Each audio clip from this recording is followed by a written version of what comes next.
잘 지내셨어요, 예, 대표님? 잘 지내고 네. 있습니다. 김세희 대표님 꿈꾸는 다락방, 계속 해오셨잖아요. 예. 꿈꾸는 다락방이 어떤 일을 하셨던 곳인지 얘기 간단히 좀 해주세요. 예, 꿈꾸는 다락방은 지금 은평구 역촌동에 있는 공간이고요. 이제 청소년들의 그냥 아지트 같은 공간. 네. 예, 저희가 이제 솔직히 청소년들이 갈 곳이 많이 없잖아요. 근데 보면 저희가 아이들이 갈 곳이 꼭 학원이나 뭐 홍대라든지 뭐 신촌 그런 특별한 공간은 아닌 것 같고, 동네가 저희 은평구가 또 갈 곳이 없어요. 그러다 보니까 동네 아이들이 와서 편안하게 네. 그냥 보드게임도 하고, 보드게임 네, 하는 곳이죠. 네, 수다도 떨고, 네. 그냥 멍하니 가만히 있기도 하고, 그런 공간이 필요해서 이제 만들었고, 그러다 보니까 한 십몇 년 지난 것 같습니다. 15년, 4년 됐죠? 네, 14년. 예. 원래 청소년 지도사? 청소년 사회복지사? 어떤 지금 자격을 뭐 갖고 계셨어요? 사회복지사 하면서 청소년 지도사, 네, 자격증은 가지고 있습니다. 네. 그것을 하면서 꿈꾸는 다락방을 만드신 거잖아요. 맞나요? 아닙니다. 지금 꿈꾸는 다락방을 처음 만든 게 만들려고 만들었던 건 아니고, 저희가 이제 지역아동센터를 운영하고 있었어요. 그래서 네. 이제 가출 청소년 애들을 남자애들이 이렇게 패거리로 자꾸 다니는 게 있거든요. 여자들은 좀 다른데 남자애들은 7, 8명 다니는 아이들이 있었는데, 그 아이들을 갈 곳이 없어서 지역아동센터에서 며칠 이렇게 생활하는 쪽이 있었어요. 아, 지역아동센터는 그래요? 거기에 있는 아이들이 특성상 섞일 수가 없었고, 그러다 보니까 어떤 공간이 필요하다. 그래서 그렇게 지하된 공간이 만들어졌고, 네. 그렇게 시작했습니다. 공공기관에서 하는 게 아니라 민간에서 예, 스스로 민간에서는 만들어내신 거잖아요. 그죠? 그때는 뭐 예. 이렇게 복지라 지원이라든지 그런 거 생각하지 않았었고요. 그냥 애들이 갈 수 있는 공간이 있었으면 좋겠다. 네. 몇 년도입니까? 지금부터 한 14년 정도 된 것 같아요. 2010년 정도 만드셨어요? 예, 그 정도 된 것 같아요. 대단하시네요. 민간에서 그런 거 하는 게 쉽지 않고 우리가 낸 세금으로 공공에서 해야 된다는 생각이 팽배한데 지금도 그걸 하셨고, 그게 청소년 지도사나 사회복지사로서 청소년들을 보고 어쨌든 그 공간을 만들었는데, 지역의 마을센터? 예. 마을 사랑방 같은 기능도 하신 거죠? 예, 저희가 거기는 이제 마을 사람들이 와서 자렇게 쉬기도 하고요. 네. 그래서 또 지역에서 활동하다 보니까, 그 다음에 또 이렇게 아이들이 또 청소년들이 크면 또 청년이 돼요. 그럼 청년이면 어떻게 보면 성인이잖아요. 네. 그 청년이 와서 있기도 하고, 그 다음에 또 다양한 또 프로그램 같은 것들이 같이 이루어지다 보면은 자연스럽게, 예를 들어서 뭐 바리스타 프로그램이 하다 보면은 아유, 이렇게 네. 어른들이 참여할 수도 있잖아요. 직업 체험 같은 거 네, 하신 거네요. 또 자유롭게 오고, 그러다 보니까 그냥 마을 사랑방 뭐 그렇게 돼버리는 것 같습니다.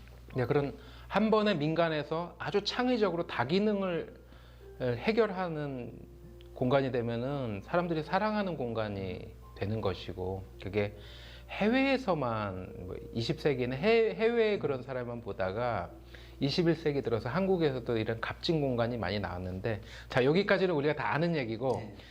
이런 크리에이티브한 일을 하는 김세희 대표님은 사업가 근성도 많아서 지금 여러 가지 사업을 하는데 문화기획자이시기도 해요. 청소년을 길러내는 문화기획자다 하면서 보드게임 카페 만들다가 보드게임 디자이너가 되신 분입니다. 그 얘기 좀 해주시죠. 예, 저희가 보드 게임을 접한 지는 한 15년, 20년 정도 된 것 같아요. 근데 저도 그냥 보드 게임이 뭐 여러분들 아는 보드 게임은 할리갈리 젠가 같은 그냥 게임을 재밌게 즐기기만 했던 것 같아요. 그러다가 뭐 이렇게 안희영로 대표님이 너무 잘해요. 그때 서울대공원에 계획했었을 때 네. 그 동물 관련된 보드 게임을 좀 만들고 싶다는 그랬었죠. 말씀을 서울대공원 안에 네. 동물원이 있었고, 그래서 그 안에 저희가 이제 그 당시에 대한민국에서 제일 보드 게임을 많이 만들었던 분, 그래서 거의 넘버 원, 투 되시는 분을 이렇게 모시고 와서 같이 이렇게 미팅을 소개해 진행했었어요. 주셔서 너무 고마웠어요. 대한민국 탑의 네, 보드게임 디자이너들이랑 같이 오셨죠. 네, 그래서 그렇게 하다가 근데 실제적으로 이렇게 하다 보니까, 그러면서 이제 저도 그냥 나도 만들어 볼까 하면서 그분들이 만들면서 옆에서 저도 게임을 같이 이제 만들게 돼버렸던 네. 거예요. 하여튼 빠른 실천을 알아주셔야 되는데, 그때는 보드게임 카페를 운영하면서 청소년들의 공동체를 만드는 꿈꾸는 다락방을 하시는 예. 문화기획자였는데 보드게임 디자인을 그때 시작하신 거죠.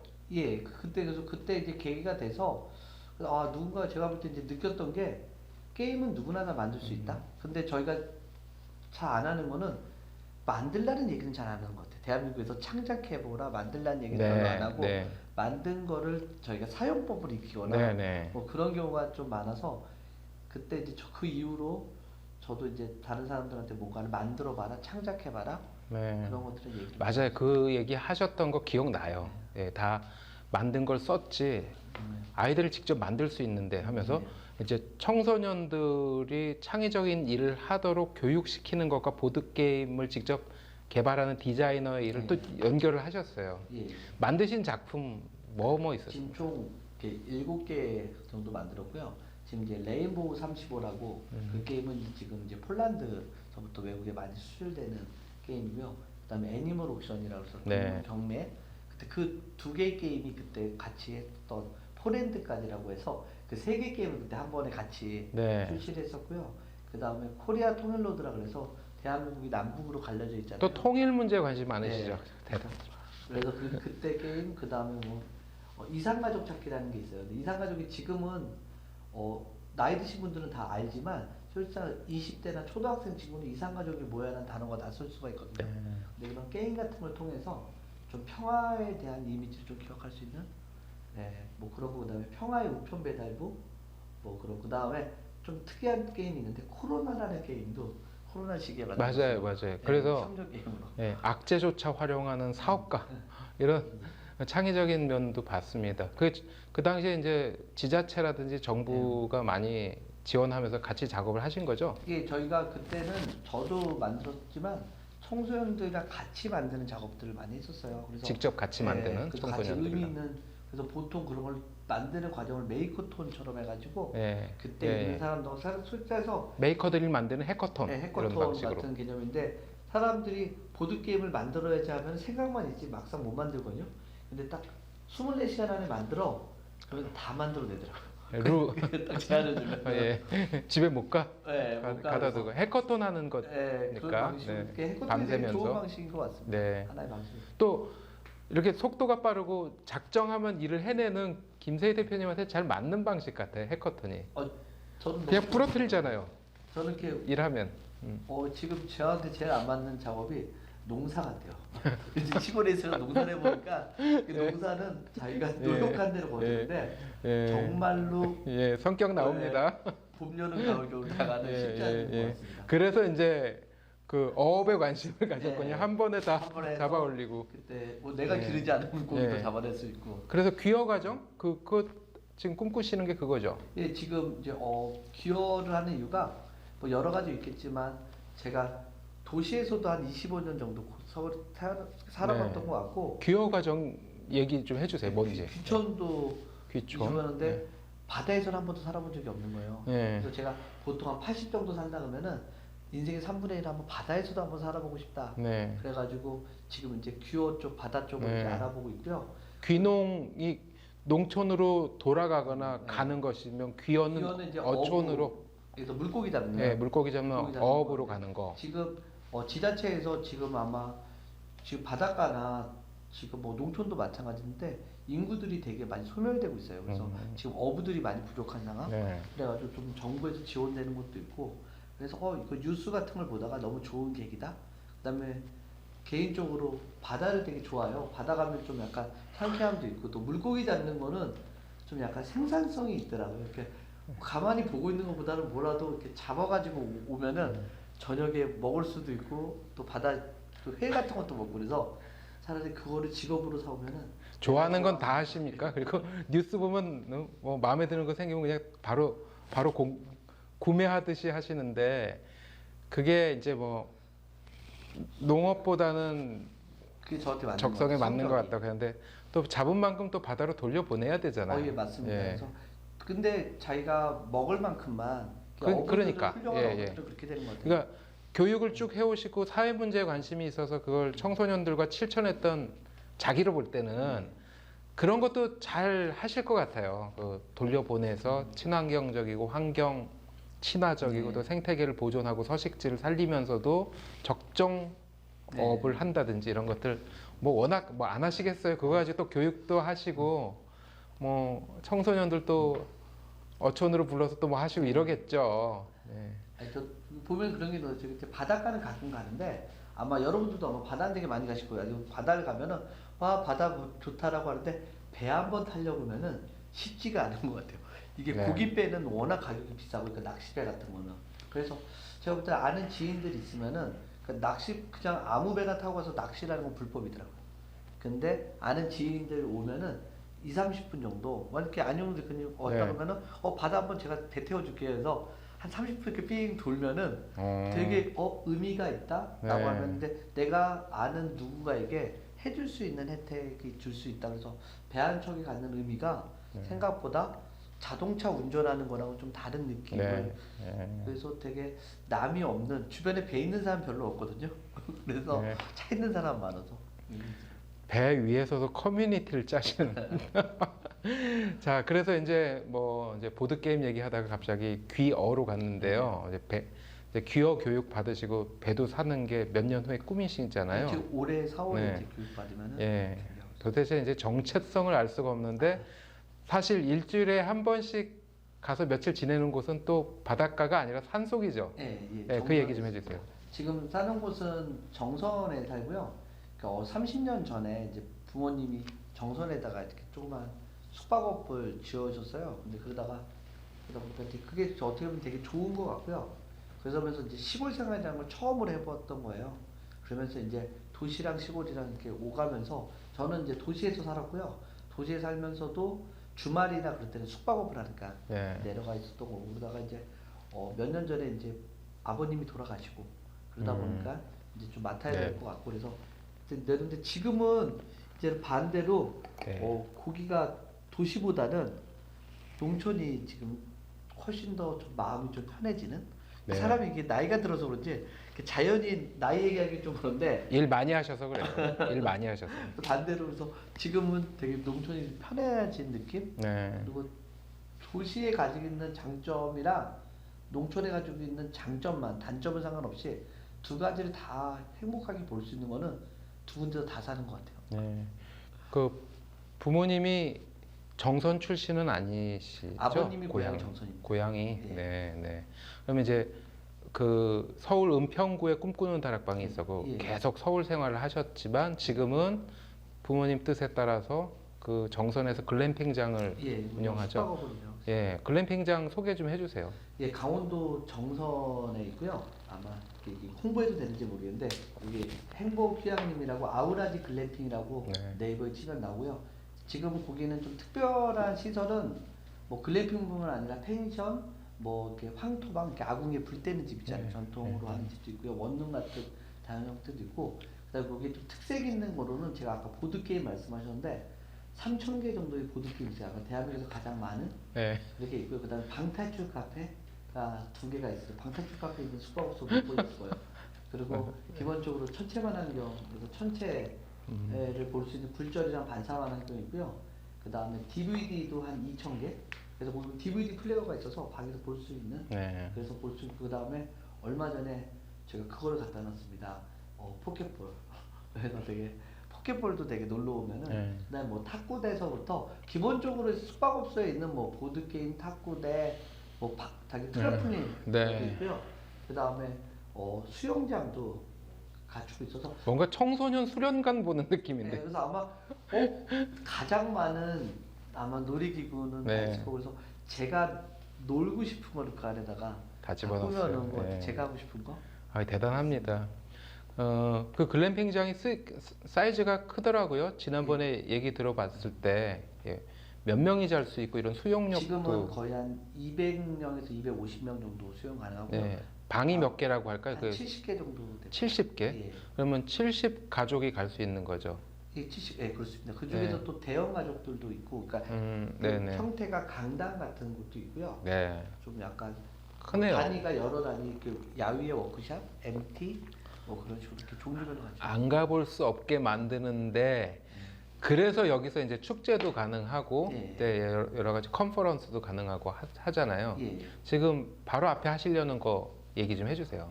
저희가 지금 정선의 꿈이라는 정선의 꿈, 정선의 꿈. 혁신가들의 커뮤니티 꿈을 이루어지는 모임을 하는데요. 혁신가들의 꿈을 이루기 위해서 교감하는 모임. 경험하는 모임. 여러분들도 당연히 꿈들이 여러 가지가 있는데 저도 그렇고 살아가다 보면은 꿈을 잃고 살 때가 있는 것 같아요. 근데 보면은 이제 다른 사람의 꿈 얘기를 들으면서 약간 이렇게 자극이 되는 것 같습니다. 그래서 정선의 꿈이라는 게 2박 3일 동안 이루어지는데요. 다양한 분들이 오셔서 자기의 사례를 발표하고, 네. 그 다음 사례를 듣기도 하고, 그리고 또 자기가 원하는 꿈이 있으면 같이 하고 싶은 파트너를 만날 수 있는 자리이기도 합니다. 그리고 또 정선이 위치나 경치가 되게 아름다운 곳이에요. 그래서 거기서 이제 쉼을 얻으면서 이렇게 자연적인 교류도 네. 하고 서로 간의 네트워크도 가지면서 자신의 잃어버렸던 꿈을 한번 다시 찾아보기도 하고, 또 여러 가지 사람은 혼자 살 수가 없잖아요. 다양한 네트워크 인맥을 통해서 여러분들이 살 때 다양한 도움을 받을 수 있는 그런 모임이라고 생각하면 될 네. 것 같습니다. 올해 4월에 하시잖아요. 예, 24년 4월 예, 4월 12일서부터 14일까지 4일까지 금토일. 네. 이게 의미가 큰 것 같은데 그 주변에 있는 혁신가, 또 사업가, 기획자라고 하는 분들, 또 뭐 창의적인 민간 활동가들 이런 분들 다 좋은 네트워크에 있으니까 그들을 커뮤니티로 묶어보자고 이걸 하시는 거고 예, 맞습니다. 매년 하실 건가요? 어떻게 하실 건가요? 저희는 이게 솔직히 그런 것 같아요. 이게 한 번 하는 게 살짝 쉽지는 않거든요. 그래서 저희가 이제 정선에서만 아니라 저는 뭐 더 좋은 지역에서도 열리면은 다양한 열리면 되게 좋겠다는 생각을 하고요. 지금 현재 계획은 1년에 한 번 정도는 네. 이게 좀 정기적으로 이루어지면은 네. 어떨까라는 계획을 가지고 있습니다. 그랬으면 좋겠어요.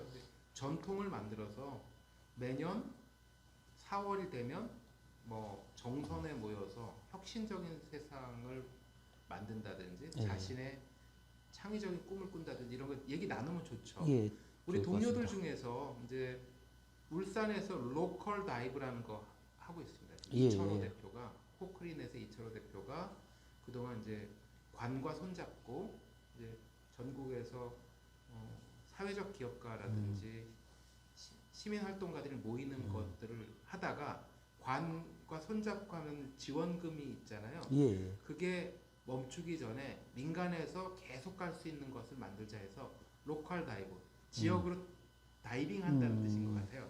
그 이름도 딱 입에 붙어요. 네. 로컬 다이브라는 걸 멋진 일인 것 같아요. 만들었고 그게 자생하고 있어요. 지속 가능하게. 그래서 뭐 이렇게 잠은 숙박만 해결한다. 식사는 알아서 해라. 이제 그 거꾸로 이제 그렇습니다.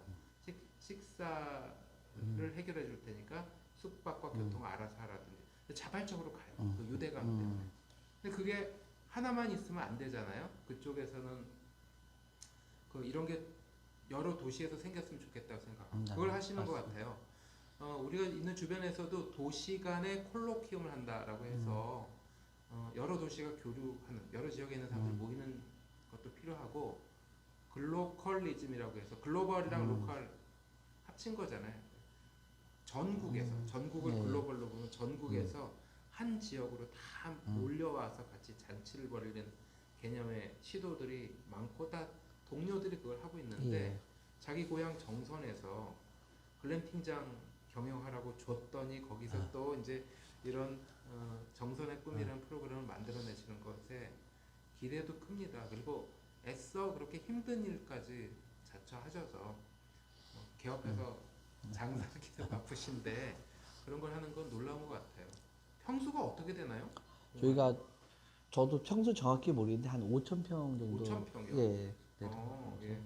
정말 액티비티 하기 좋은 곳이네요. 여기 바로 이렇게 강 옆에 있어서 네. 제가 볼 때는 힐링하기 좋다라는 네, 곳이고요. 네, 그다음에 사실상 그 자연만 아름다운 것도 있지만 좀 편리성이 좀 필요한 것 같아요. 그래서 아마 이렇게 뭐 침대서부터 여러 가지 시설도 잘 갖추고 있어서 아마 오시면은 뭐 여러 가지로 여러 가지 잘 느낄 수 있을 것 같습니다. 글램핑장을 잘 활용하면 자연 속에서 엑스포 같은 걸 하는 느낌이에요. 네. 혁신가들의 엑스포. 네. 네. 혹은 뭐 음식과 대화와 휴식이 있는 뭐랄까요? 뭐 창의적인 컨퍼런스? 예. 네. 어떤 모습인가요? 그런 식으로 다 정의해서 얘기하실 수 있을까요? 제가 이렇게 봤던 건데 이렇게 얼마 전에 우연히 이렇게 스웨덴인가 갔을 때 제가 어디 기억을 안 나는데 미술관이 숲속에 있는 미술관이 있더라고요. 네. 그래서 네네. 되게 매력적이라고 생각했거든요. 그다음에 그 회의도 저희가 볼 때는 좀 이렇게 아름다운 자연 속에서 하는 그런 곳이라고 하면 좋겠고요. 정선의 꿈은 제가 볼 땐 자연 속에서 다양한 혁신가들이 모여서 꿈을 나누는 그런 꿈의 향연 그런 자리라고 생각하시면 될 것 같습니다. 자연 속의 혁신가들 매력적인데요. 그 뭔가 포스터가 예. 그럴듯한 게 나올 것 같아요. 예. 좋습니다. 이걸 정선의 꿈이라는 걸 하게 되기까지 그 이전에 비슷한 시도들이 있었죠. 예, 바로 저희가 지금 10년 정도 지난 것 같아요. 그러니까 10년 전에 서귀포에서 서귀포의 꿈이라는 게 있었고요. 네, 서귀포의 꿈. 네, 그래서 그 2회 정도, 1회, 2회 네. 정도 진행했었어요. 근데 그게 어떻게 된 겁니까? 너무 한 120명, 150명 정도가 모였었고요. 네. 그래서 다양한 이제 꿈들이 나눠졌고, 모이자에서 자발적으로 모인 거잖아요. 예, 다별적으로 모였고, 근데 그게 또 근데 사가 막 일어났고. 예, 맞습니다. 그래서 했었는데 그게 이제 2년 정도 운영하다가 저희가 또 운영하다 보면 여러 가지 뭐 문제들이 생길 수도 있잖아요. 첫 번째가 이제 경제적인 문제가 이제 옛날에 네. 이제 지자체의 지원이 있었어요. 그래서 서귀포시에. 네. 근데 이제 지원이 이제 지자체에 뭐 상황이 있으니까 지원이 이제 끊어지면서 네. 그러다 보니까 지원 중심으로 갔던 거는 예산이 끊기면은 그게 이어지는 동력이 좀 주저앉기 쉽지는 쉽죠. 않죠. 예. 네. 그러다 보니까 그래서 저희가 이제 정선의 꿈은 이제 1회 때 1, 2회를 전부 다 지자체의 도움 없이 네. 현재는 그렇고요. 물론 그런 것 같아요. 1, 2회를 하신 거죠? 예, 올해 이제 코로나 3회째인데. 전에. 예, 그 맞습니다. 그래서 우리가 좀 자발적으로 할 수 있으면 좋겠다라는 생각을 하고요. 그 다음에 뭐 지자체라든지 정부 같은 경우에는 의미나 뜻이 좋아서 후원을 하거나 지원을 하는 거는 또 저희한테는 감사한 일인 것 같아요. 그래서 저희가 일단은 지금 현재는 약간 자발적으로 이렇게 저희가 참가비를 내고 참여하는 방식을 그게 취합니다. 맞죠. 선진 사회는 그렇다고 저는 생각이 들어요. 아마 동의하실 텐데 우리가 세금을 낸 것으로 국민의 복리를 위해서 사회복지 사업을 하는데 왜 선진국일수록 세금으로 지원을 받는 사회복지가 커지면 커지는 선진국일수록 선진국이 크잖아요. 예. 왜 시민운동이 더 발전할까? 민간에서 그렇죠? 다 사회복지기관과 행정에 위임을 했는데 할까? 그건 이제 시민이 권리뿐만 아니라 책임을 지는 책임. 주인이라는 의식 때문이다 이렇게 생각이 됩니다. 대표님이 지금 문화기획자로서 또 사업가로서 볼 때 사업하면서도 심지어 지금 글램핑장 사업에 보드게임 사업까지 뭐 할 게 많으신데 그러면서도 청소년들 위한 마을의 커뮤니티 센터 같은 꿈꾸는 다락방도 운영하시고 또 뭐 글램핑장 하면서도 정선의 꿈을 민간에서 서로 십시일반 회비 모아서 운영을 해서 이걸 또 전통으로 만드시려고 해요. 이렇게 하는 이유가 뭡니까? 모르겠어요. 이렇게 탁월한 성향인지도 모르겠는데 제가 볼 때는 이게 그런 것 같아요. 이게 사업을 해야 되는 게 있고요. 그 다음에 돈 버는 사업. 네. 사업을 버는 것만큼 또 자기가 번 것만큼 그 사회에 공헌하고 기여해야 되는 게 있는 것 같아요. 네. 예, 그래서 그런 부분에 있어서는 저희가 사회에 공헌하고 기여한다 그래서 제가 밥을 굶는다든지 제가 이렇게 뭐 잠자리가 불편하든지 그렇지는 않다고 생각하거든요. 그래서 제가 볼 때는 그 두 가지를 적절하게 잘 이렇게 밸런스나 이렇게 다 이렇게 조화를 잘 이루어내는 게 좋다. 그래서 그래야지만 더 제가 더 행복할 수도 있는 것 같아요. 그래서 기쁨이라는 게 뭐 돈을 벌어서 오는 기쁨이야 별로 크지는 않지만 그래서 누군가 남을 돕거나 누군가를 내가 소개시켜주거나 연결해 줬을 때에서 얻는 그런 만족들이 더 크기 때문에 이런 것들은 나를 위해서 하는 일이다 라고 생각합니다. 저는 뭐 영어로 표현하면 스마트하다고 느껴졌어요. 왜냐하면은 사업을 하는 공간 정선에 어머님이 이제 힘드실 테니까 이제 사업을 하러 정선에 가서 글램핑장 그 5,000평 되는 그걸 또 운영을 하셔야 되잖아요. 서울이랑 왔다 갔다 하면서. 근데 그 땅을 자원으로 또 결국은 정선의 꿈이라는 걸 효과적으로 만들 수 있는 지렛대로 삼으시는 것 같거든요. 코로나 이전에 했던 2회의 정선의 꿈도 그 글램핑장 거기서 했었습니다. 벌써 전통이 있네요. 그래서 학습 경험이랄까 그런 게 있는 거네요. 근데 이게 보면은 그래도 10년 전에 그 서귀포의 꿈은 제가 만든 건 아니거든요. 네. 누군가 운영했던 사람이 있어서 저를 이제 이렇게 제가 이제 이어받았듯이 저희가 이제 또 누군가가 또 정선의 꿈을 보고 어디서 또 뭔가를 만들어서 기획하여서 네트워크를 한다 그러면은 네. 너무 의미 있고 그래서 그런 과거에 그런 분들이 그걸 밟아왔기 때문에 네네. 예, 저희들이 또 이렇게 또 이어가고 하는 것에 대해서 되게 감사하고 고맙게 생각합니다. 네. 저는 정선의 꿈이 울산에 사는 로컬 다이브, 이철호 코크리넷 대표가 하는 로컬 다이브라든지 광주의 양림동이라고 핫한 곳 있잖아요. 예. 그 양림동에서 광주 비엔날레라는 관급 비엔날레를 역발상으로 뒤집어서 광주 양림 골목 비엔날레라는 걸 예. 하는 그 주스 컴퍼니 이한호 예. 대표 그 작업이라든지 또 부여에서 교환마을 공예단지 쪽에 공방들이 모여서 사비마켓을 열어갈 때 미디어 북톡의 정진희 대표나 정진희 대표 외에도 뭐 문화전파사 박모아 대표 등이 거기 또 부여에서 그 로컬을 만들어내고 있어요. 이게 행사나 잔치, 뭐 의리행위죠. 이런 모임을 겸하면서 이렇게 하는 것들이랑 네트워킹을 해서 큰 얘기를 주고받으면 좋을 것 같아요. 예. 왜냐면은 많은 혁신가나 창의가들, 창의적인 일을 하는 사람들이 모이려고 애쓰는 거는 꼭 필요한 일 같습니다. 각자 도생하지 않아야지 더 창의와 혁신이 커질 텐데 창의가나 혁신가들만큼 바쁜 사람이 없어요. 정말 제일 바쁜 사람이 뭐 정말 예. 창의가, 혁신가, 활동가, 예술가, 기획가, 뭐 기업가 이런 사람들 제일 바쁜 것 같아요. 그래서 꼭 이렇게 매력을 가지고 모이게 했으면 좋겠어요. 그래서 글램핑장 궁금해요. 여기 그 대표님 말씀 100% 공감하는 게 저도 이제 울산에 말씀하신 곳도 그때 한번 같이 가봤었고 그렇죠? 네. 그 다음에 요즘에 페이스북이라든지 그 SNS를 통해서 아마 이한우 대표님이 했던 그 골목 비엔나레를 보면서 네. 그걸 보면 그거 보면서 많이 배워요. 그래서 보면서 배우고 느끼고 하는 것들이 전문가들끼리 뭐 예. 서로 배운다고 겸손. 아니, 거기서 보면서 저희가 보면서 이게 이분들이 이렇게 만드는 게 영향을 다 많이 미치고 있구나. 네. 그래서 보면서 따라하기도 하고 골목 한 곳을 이렇게 네. 큰 사업을 이렇게 작게 아름답게 만드는 것부터가 이렇게 실천되는 모습. 그다음에 울산이란 공간에 갔을 때도 다양한 또 청년분들을 이렇게 케어하고 만들어내는 것들을 그때 같이 봤을 때, 되게 진짜로 되게 매력 있고 좋다 그러면서 그걸 보면서 때로는 저는 벤치마킹은 참 좋다고 생각해요. 네. 거기를 가져와서 그걸 확산하고 하는 게 되게 그런 목표가 아닐까. 그래서 이런 것들이 많이 보여주고 그래서 저도 바쁘지만 꼭 다른 것 분들을 많이 보고 네. 하고 그런 시간을 내서라도 이렇게 네트워크하고 소통하는 시간은 우리가 되게 성장할 수 있는 시간이다라고 생각합니다. 그런 것 같습니다. 정말 그랬으면 좋겠는 게 행사 때 정작 못 가는 경우가 많은 것 같아요. 5월이나 10월 이럴 때 보면은 다 바쁘고 다 네, 행사를 맞습니다. 개최하잖아요.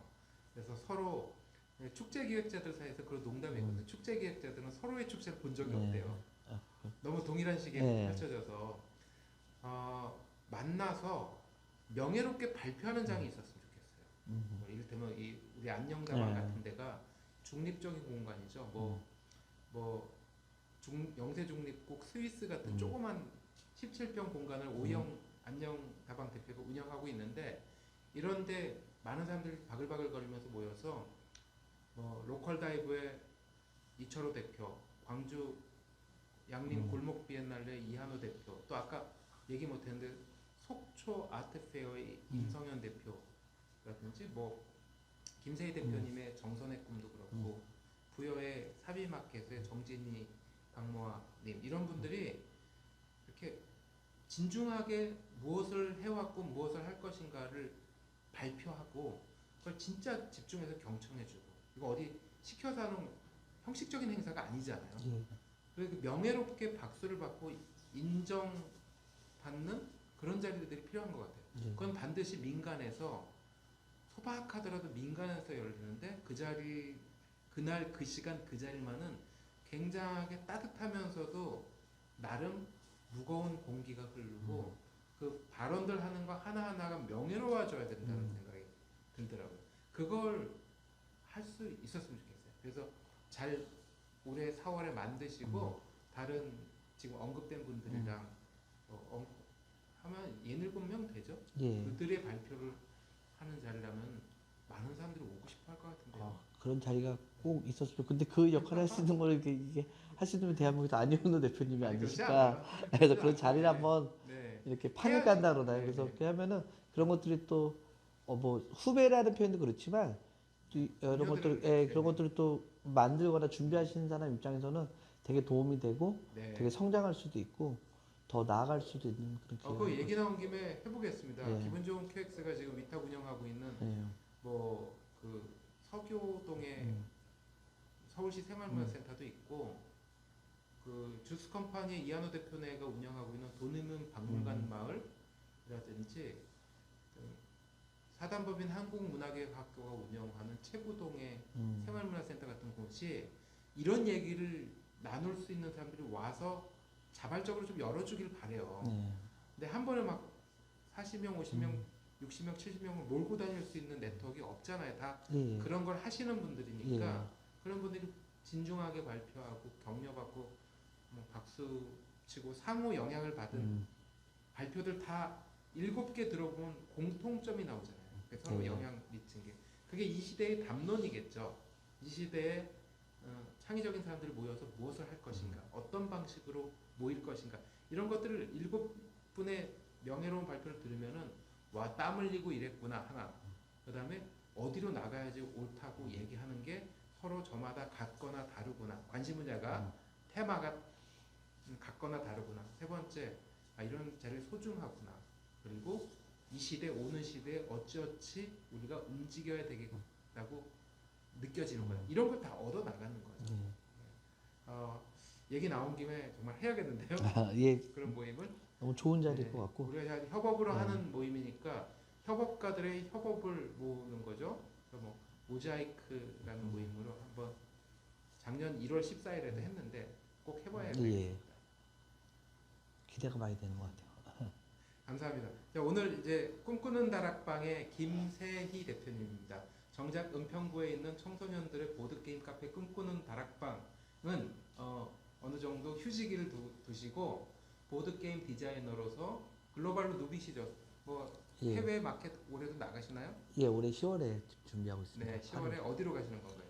일단은 저희들 8월에 지금 홍콩에 가는 게 페어. 있고, 예, 페어가 보드게임 있고요. 페어. 예, 있고요. 그 다음에 이제 10월에 에센, 독일 에센 쪽에 네. 에센 박람회가 있어서. 네. SM 박람회가 가장 오래된 권위 있는 거고 예, 세계에서 가장 이렇게 오래됐고 네, 가장 네. 인정되는 그런 네. 페어입니다. 예. 이거 좀 까먹었어요. 어쨌든 정작 꿈꾸는 다락방보다는 보드게임 디자이너로서 이제 세계를 누비고 상도 받으시고 또 이제 글램핑장을 운영하면서 정선의 꿈이라는 혁신가들의 모임을 만드시고 이걸 전통으로 만들어 나가시고 이것을 하고 있는 문화기획자 김세희 대표님 그리고 사회혁신가 김세희 대표님을 모시고 이야기 들어봤습니다. 권틀립니다. 예, 감사합니다.